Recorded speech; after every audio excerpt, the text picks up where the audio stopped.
Pour cette 7e journée de Top 14, Toulon voulait se réconcilier avec son public après les sifflets de Mayol la semaine passée. Le Racing, quant à lui, venait chercher un match référence à l'extérieur pour encore et toujours rester dans le haut du classement de Top 14. Après 20 minutes de jeu intense, mais avec beaucoup de maladresse, c'est le Racing qui va frapper le premier avec cette percussion de Tanga. Le Garec fait mine de repartir sur l'aile avant d'envoyer Bobigny dans le trafic. Le Racing qui insistera et c'est à nouveau Johan Tanga qui trouve la faille. 2-0, c'est ça ? Johan Tanga qu'on revoit ici au départ de cette action. Oui. Mais plus encore, on retrouve le troisième ligne centre à la conclusion du premier essai de cette rencontre. Le Racing mène alors 10 points à 3 et s'est bien installé dans cette rencontre. En face, Toulon est valeureux, mais ne parvient pas à franchir la défense francilienne.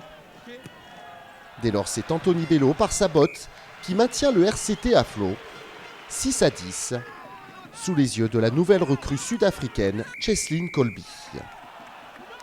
Juste avant le retour au vestiaire, Toulon est sanctionné en mêlée fermée. Nolan Le Garec redonne de la marge au ciel et blanc, qui mène 13 points à 6 à la pause.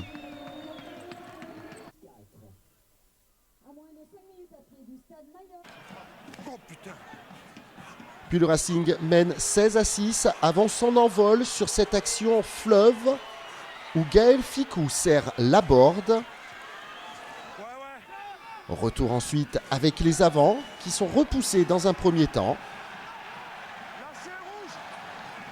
Mais Nolan Le Garec va faire rebondir le jeu sur sa droite. Les passes vont s'enchaîner. Et c'est le troisième ligne, Ibrahim Diallo, qui inscrit le second essai du Racing 92 dans cette rencontre.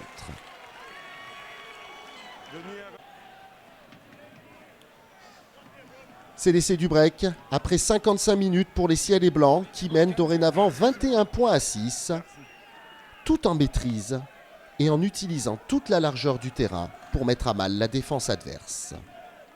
Ouais, parfait sur moi.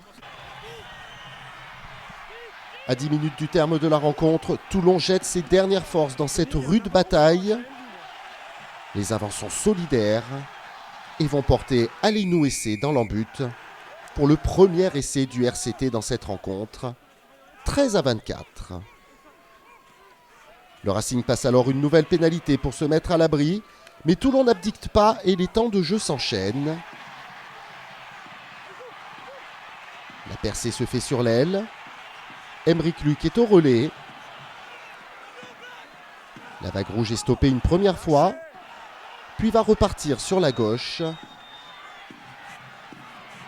En bout de ligne, c'est le centre Paya Aoa qui va effacer les deux derniers défenseurs pour un ultime essai varois dans cette rencontre. 20-27, ce sera le score final. Toulon perd pour la première fois à domicile cette saison, mais regagne l'estime de son si beau et exigeant public. Pour le Racing, c'est une deuxième victoire à l'extérieur pour rester en haut du classement de Top 14.